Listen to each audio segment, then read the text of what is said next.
नमनम नमनम नम म्हणून काहीतरी ते विष उतरलं. मला रात्रभर झोप लागली नाही. मी पेपर देऊन आलो. संध्याकाळी तीच व्यक्ती मला समोर दिसली. मी त्याला फक्त एवढंच विचारलं, काका रात्री जे तुम्ही त्या मुलाचं विष उतरवलं, विंचवाचं, कसं उतरवलं, काही सांगू शकाल का? ते म्हणाले, सगळंच जर असं सांगत सुटलो तर मग आम्हाला किंमत काय आहे? काय कळलं का तुम्हाला? एवढीशी कला आहे, पण ती एवढ्यासाठी त्यांनी राखून ठेवली, ती कुणाला सांगितली नाही. म्हणजे न सांगणं हा गुणधर्म तुमचा आणि माझा आहे. राखून ठेवणं, आपल्यापुरतं मर्यादित राखणं, दुसऱ्याला वाटायचं नाही, अशी मर्यादेमध्ये जग जगत असतं. संत त्या जगातले नाहीत.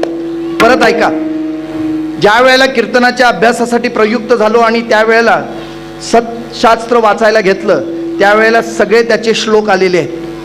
4च ओळीचा श्लोक आहे तो, अर्ध्या 4 मात्रांमधून आहे असलेला. एक एवढासा श्लोक सांगायला तो ना कबूल झाला. आणि कल्पना करा ना, माझ्या ज्ञानोबारायांनी, माझ्या तुकोबारायांनी 9035 ओव्या आपल्यासाठी दिल्यात. 4000 आपल्याकडे आता अवेलेबल आहेत, नाही तर 4 कोटी अभंग तुकोबारायांनी लिहिले. हे सगळं वाङ्मय आलेले अनुभव त्यांनी व्यक्त केले, कुठेही आपल्यासाठी स्वतंत्रपणे ठेवले नाहीत. उलट ते कमी पडले, ते वरून स्वर्गातून सुद्धा पाठवण्यात आलेत. तेही 12 अभंग आपल्याला पाहायला मिळतात. म्हणजे कल्पना करा, ही ग्रंथ आहेत. म्हणजेच काय, अंतरंगातल्या असलेल्या गाठी मोकळ्या करणाऱ्या त्याला काय म्हणायच्या, ग्रंथी. त्याच ग्रंथ आपल्या वाचल्यानंतर कळतं.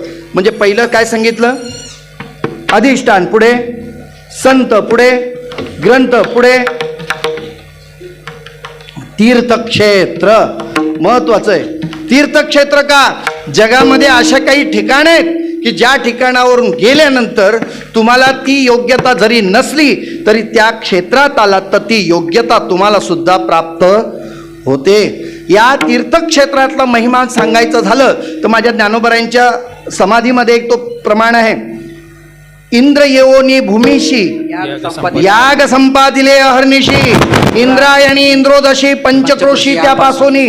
म्हणजे इंद्रायणी खाली यावं, ब्राह्मण कुळात जन्म घ्यावा, 100 यज्ञ करावे आणि इंद्रपद प्राप्त करावं. त्या क्षेत्राचा महिमा आहे. ज्या क्षेत्रामध्ये असे सगळेजण येत आहेत त्या क्षेत्रातलं पवित्र क्षेत्र मानलं जातं. आज कुंभमेळा चालू आहे, आपल्याला माहिती आहे.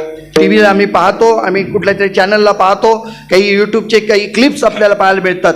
हजारो लाखो लोक त्या ठिकाणी येऊन पाहत आहेत.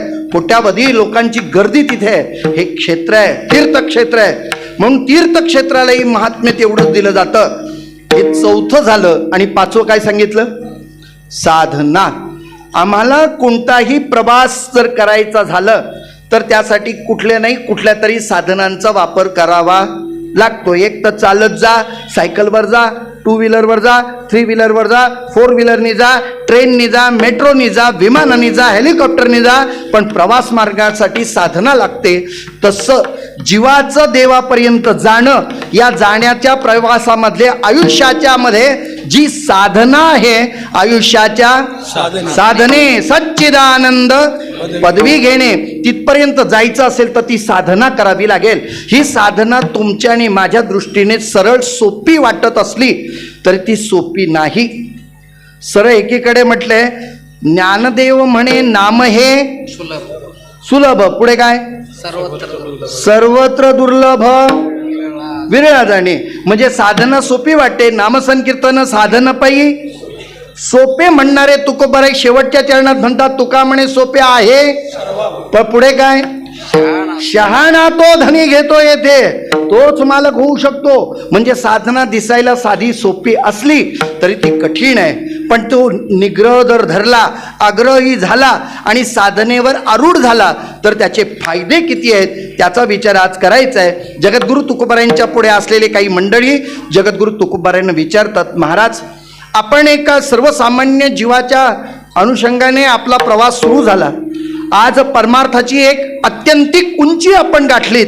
ज्या उंचीपर्यंत आपण गेलात की जिथं परमात्म्याने स्वतः यावं आणि तुम्हाला घेऊन जावं. नवे नवे देव तुमच्या जवळ राहतो, उठतो, बसतो, असं महात्म्य तुमच्यामध्ये आम्हाला जे पाहायला मिळालं.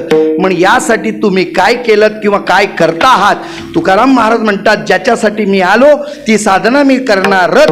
कशी करणार, अभंगाचं पहिलं करूयाची कथा नाम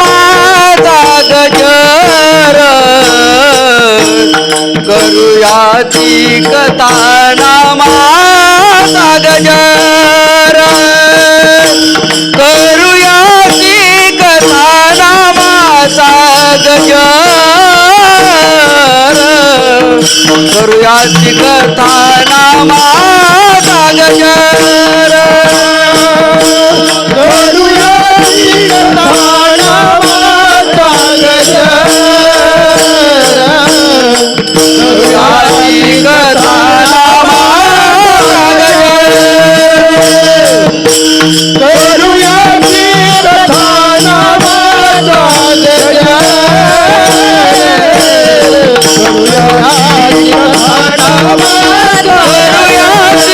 कथा नामाचा गजर, करूयाची कथा नामाचा गजर, करूयाची कथा नामाचा गजर, करूयाची कथा नामाचा गजर, करूयाची कथा नामाचा गजर, करूयाची कथा नामाचा गजर, करूयाची कथा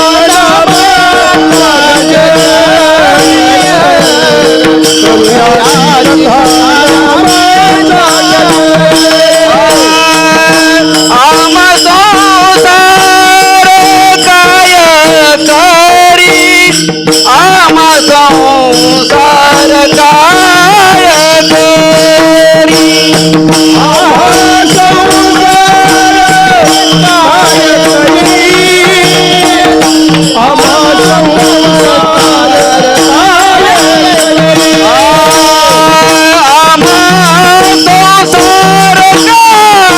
करी, आम्हा संसार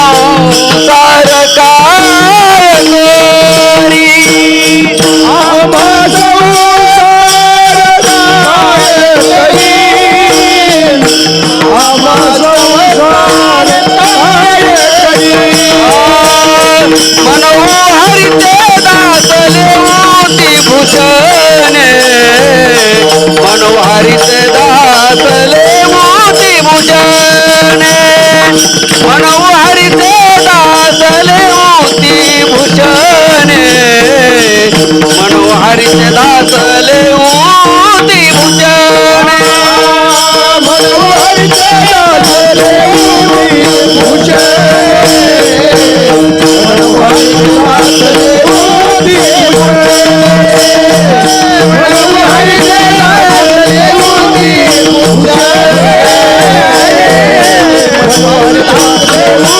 भूषणे, करूयाची कथा नामाचा गजर, आम्हा संसार काय करी, करूयाची कथा नामाचा गजर,